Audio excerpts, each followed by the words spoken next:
Hello friends, कक्षा 10वीं अध्याय 1 बहुपद के लेक्चर नंबर 8 में स्वागत है। दोस्तों, इस वीडियो लेक्चर में हम पढ़ने वाले हैं गुणनखंड प्रमेय के बारे में, ठीक है, फैक्टर थ्योरम के बारे में। तो दोस्तों, यदि आप हमारे चैनल को सब्सक्राइब नहीं किए तो प्लीज सब्सक्राइब कर लीजिए और बेल आइकन को भी प्रेस करके उसे ऑल पे सेट कर लीजिए। तो चलिए लेक्चर शुरू करते हैं। तो गुणनखंड प्रमेय को समझने से पहले हम इसको समझ लेते हैं। यदि मैं 45 का भाग 9 के साथ करूं, किसके साथ? 9 के साथ, तो 9 पना 45 हो जाएगा। क्या बचेगा? शेषफल 0। ठीक है, अब इसको मैं क्या लिख सकता हूं?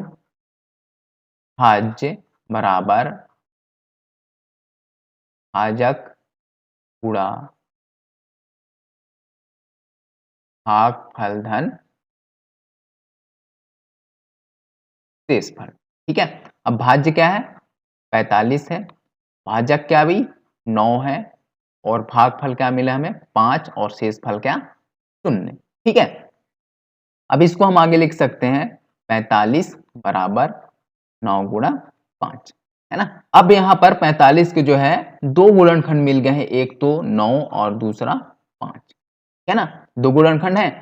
अब 9 जो है क्या है? भाजक है। तो हम यहां कह सकते हैं कि भाजक जो है भाज्य का एक गुणनखंड है। क्यों है?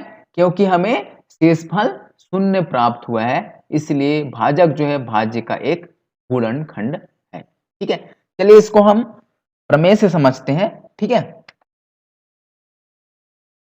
प्रमेय क्या दिया है? यदि x बराबर a बहुपद fx का एक ऐसा शून्यक है जिसके लिए शेषफल fa बराबर 0 हो, तब x माइनस a fx का एक गुणनखंड होता है।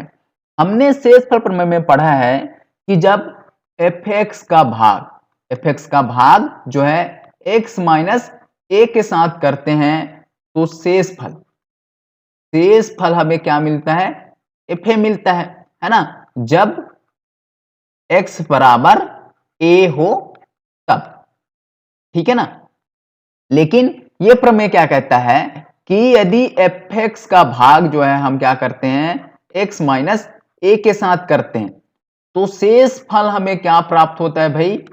fa बराबर 0 प्राप्त होता है। क्या प्राप्त होता है? 0 प्राप्त होता है जब x बराबर a हो तब, ठीक है ना। ये कह रहा है ये प्रमेय, ठीक है ना।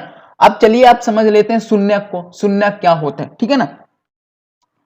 तो देखिए, बहुपद का मान चर के जिस मान के लिए क्या होता है? 0 होता है, उस मान को शून्यक कहते हैं, ठीक है ना। बहुपद का मान जो है चर के जिस मान के लिए भी क्या होता है? 0 होता है, उस मान को क्या कहते हैं? शून्यक। जैसे कि यहां पर fx है एक बहुपद, ठीक है ना, fx, ठीक है ना। अब x का मान यहां पर मैं 2 रख दूं, मान लो, ठीक है ना। क्या?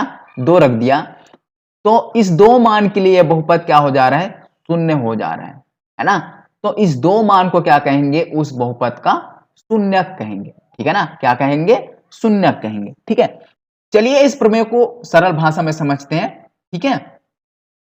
तो यदि भाज्य बहुपद fx को भाजक बहुपद x माइनस a से भाग देने पर शेषफल fa बराबर 0 हो, तब x माइनस a fx का एक गुणनखंड होता है, ठीक है। यदि हम क्या करें? fx का भाग जो है x माइनस a के साथ करें और शेषफल fa बराबर यदि 0 प्राप्त हो तो x माइनस a जो है fx का एक गुणनखंड होता है। चलिए इसको हम क्या करते हैं? सिद्ध करते हैं, ठीक है। तो शेषफल प्रमेय से हम जानते हैं, है ना, यहां पर लिखूंगा मैं, शेषफल प्रमेय से जानते हैं कि fx का भाग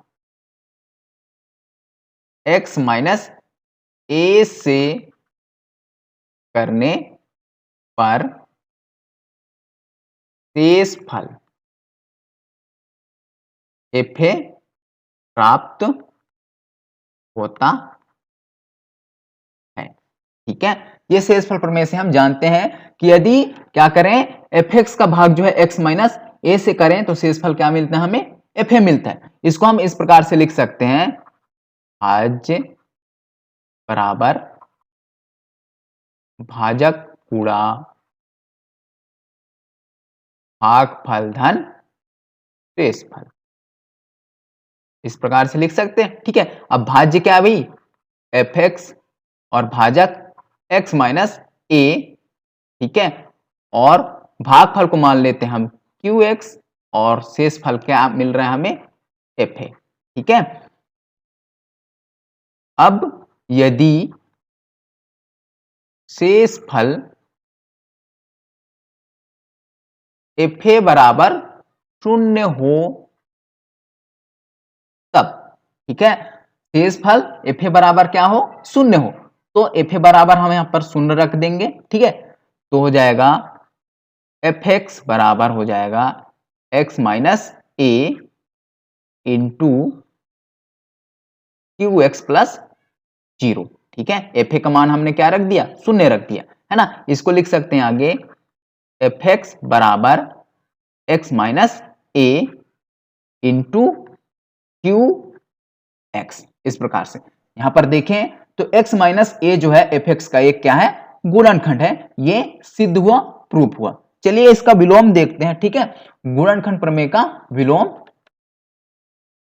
देखिए, गुणनखंड प्रमेय का विलोम क्या है, यदि x माइनस ए बहुपद एफ एक्स का एक गुणनखंड है तब शेषफल 0 होता है। ठीक है, हम ये भी कह सकते हैं कि यदि भाजक बहुपद x माइनस ए भाज्य बहुपद एफ एक्स का एक गुणनखंड है तब शेषफल 0 होता है। ठीक है, चलिए इसको हम सिद्ध करते हैं, प्रूव करते हैं। ठीक है ना, क्योंकि x minus A F x का एक गुणनखंड है। क्या है भाई, गुणनखंड है।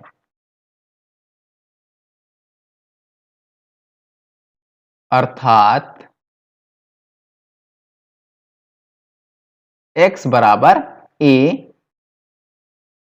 एफ एक्स का एक शून्यक